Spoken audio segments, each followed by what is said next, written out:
I discovered that my fiancé, Landon, had shared a room with his coworker, Daisy. I checked his phone and was shocked to find out they had been cheating for months. Original post, July 12, 2019. We'd been engaged for 6 months, together since 16. We knew and both realized that we were going to change as a person while growing up, and so communication has always been our #1 priority. We have a great relationship, and our wedding is in October. I was seriously excited until now because I feel really uneasy. He went on a 2-day, 1-night work trip with his coworker. I'll call her Daisy. I have met Daisy once before at a company event, and I didn't exactly like her. I'll be honest and say that she intimidated me, and I feel insecure when I think about them spending time together. She's extremely bubbly and very attractive, also very flirty, but she's married. I didn't like that they were going on this work trip together, but what can I do? It would have been ridiculous if I told him he can't go because I don't like Daisy. Anyways, I decided to pick him up at the airport. He was going to take a taxi, but I wanted to surprise him. They came out and Daisy didn't look too pleased to see me.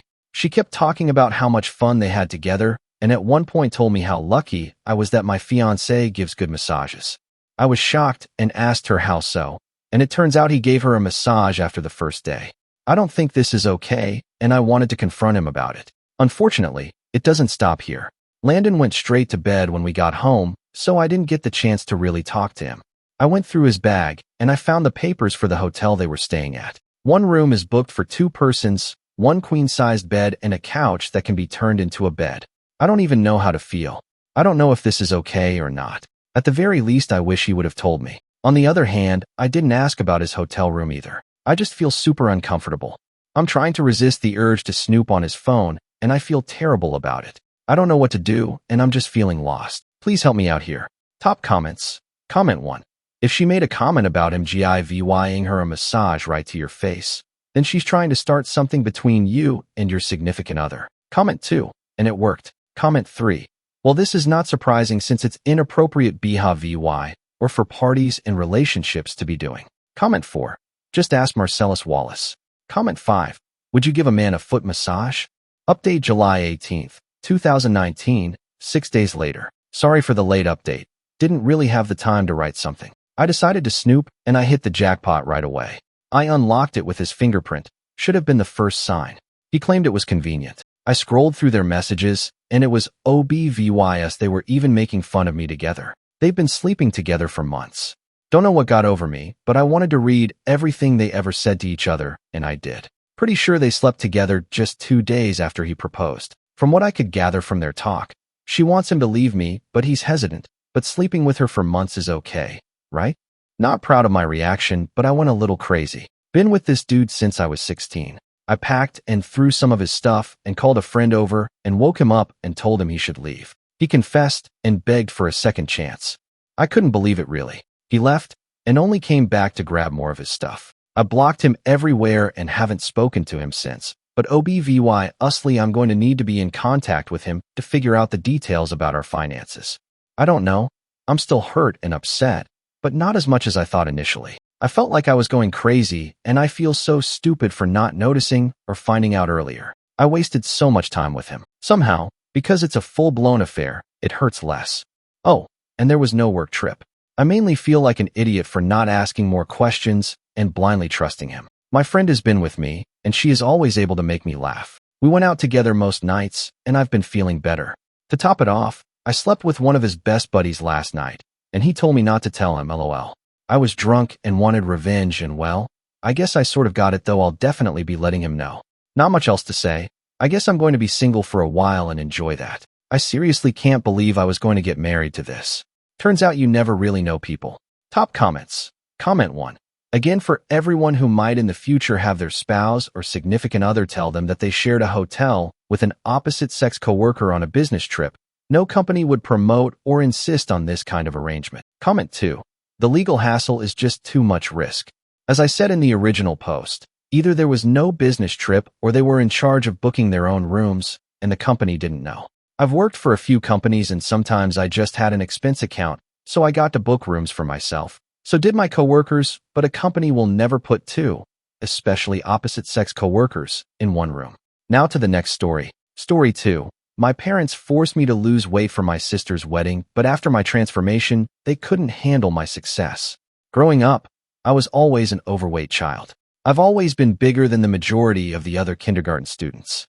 While my peers were still figuring out what made them distinctive, my size had already stood out. As I grew older, the weight I carried became more visible. By high school, I was indisputably overweight, and my shape and girth served as a continuous reminder of my differences. College was not much different. While some of my peers began to find who they were or explore new aspects of themselves, I stayed stuck in the same identity, overweight and occasionally fighting with. It wasn't easy being the bigger kid. It exposed me to continual ridicule, mockery, and nasty comments from people who didn't know or cared to understand me. Growing up, I was bullied more than I care to recall. Classmates teased me mercilessly. Their insults ate away at me, creating profound doubts and self-doubt that felt impossible to overcome. They'd call me names, tell cruel jokes, and I'd frequently be the punchline. I was always singled out as if I were somehow unworthy of affection or companionship. I was continually excluded from games, parties, and gatherings. It felt like I was always on the outside watching everyone else go through the regular ups and downs of childhood and adolescence from a distance I couldn't reach. These years of bullying influenced how I perceived myself and responded to the world. I felt out of place with others, so I sought sanctuary in books. I lost myself in literature and stories that helped me escape my daily troubles. Books did not judge me. They did not ridicule me. I became known as the nerd, and I didn't like it all that much. Hazel, my younger sister, was very different from me. She was only a year younger than me and possessed an effortless charisma that drew others to her. Hazel thrived in social situations, whereas I was shy and reserved. She had a fascinating personality. She could go into a room and instantly have everyone smiling, laughing, and absolutely fascinated by her. Hazel didn't just make friends easily. She seemed to have an intrinsic ability to persuade people to support her, almost as if she were the sun around which everyone gravitated. Regardless of our differences, I adored her. I took my job as her older sister seriously, feeling fiercely protective whenever she needed it. When she began attending the same high school as mine, I was overjoyed initially. Being Hazel's older sister made me feel proud, as if I had a particular place in her life. However, as she grew older, things began to alter. As Hazel settled into high school and began to create her own personality, I saw a difference in how she perceived me. She began to see how different we were and how differently we were treated. Whereas I was the bookish, quiet kind of mind, she was vivacious and popular, someone who rapidly established herself among the cool circle. I observed as she became aware of my eccentricities and insecurities, which had previously made me appear uncool. Hazel began to distance herself from me. As she found new pals, she would then try to actively ignore or avoid me in school. That hurt. It genuinely pained me that my own siblings saw me as inferior. Nonetheless, I did my best to accept her decision and give her the distance she appeared to require, even though it hurt to think I was losing not only my sister, but also a friend.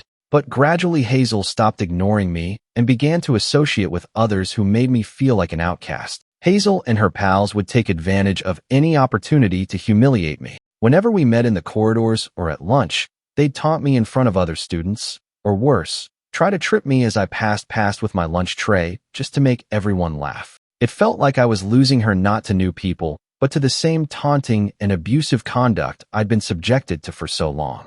I was always on guard, attempting to avoid not just my peers' criticism, but also the humiliation inflicted by my own sister. It hurt a lot, especially because it came from someone I had always admired and looked up to. When Hazel and had her friends over, they would all gang up on me at home.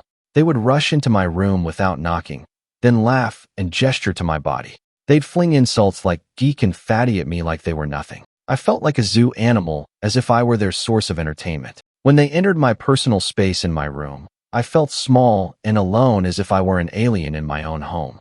I tried to explain it to my parents several times, hoping they would realize how tough it was for me to deal with Hazel's conduct, but every time I brought it up, they dismissed my worries. They'd smile and defend her acts, claiming that this is how siblings bond, that Hazel was only playing around with me. They told me it was harmless, even suggesting that I loosen up and stop taking everyone's taunts so seriously. They told me that I was older and should be more patient and resilient. So not only did I face years of bullying from my peers, including my own sister, but my concerns were repeatedly rejected by my parents. It made me feel isolated, as if no one in my own family realized or understood how deeply it hurt. The only time I ever felt properly noticed by our parents was when I received my grades. Academics had always come effortlessly to me, and I became accustomed to receiving high grades. In a way, it was the one area where I felt superior to everyone else. It was also the one way I could make my parents proud, the one part of my life that they appeared to actually care about. My parents enjoyed bragging about my accomplishments to friends and relatives, portraying me as the family scholar, as if my grades were evidence of their parenting prowess. But Hazel detested the analogies. She was not an academic overachiever, nor did she want to be, but our parents' repeated reminders of my accomplishments made her resentful. They put my grades up as an example, meaning that she needed to do the same. I could always tell she was frustrated and angry, which is probably why she did what she did to me. Hazel would occasionally attempt to destroy my hard work in order to get back at me. She would sneak into my room in the middle of the night and grab my homework, often just before a major task was due. I'd wake up the next morning to find my perfectly completed work stolen. Panic would set in, and I'd feverishly hunt through my books, papers, and files, becoming increasingly anxious with each passing minute, and there she'd be smirking, watching me from the doorway, relishing every moment of my anxiety. To her, it was a minor victory, a way to bring me down a peg and remind me that I was invincible. She understood how important my grades were to me, how much of my self-worth I had invested in them, and she enjoyed disturbing that aspect of my life. I only found out about her stealing my assignments years later, when she drunkenly admitted one evening. My relationship with Hazel has softened over time, but we are still far from close. You could say we've matured a little, and some of the animosity from our youth has dissipated. However, the strong closeness that siblings often enjoy did not fully emerge between us. After graduation, I moved out and started a new life in a new city with an interesting job and new chances, which meant I didn't see my family as much.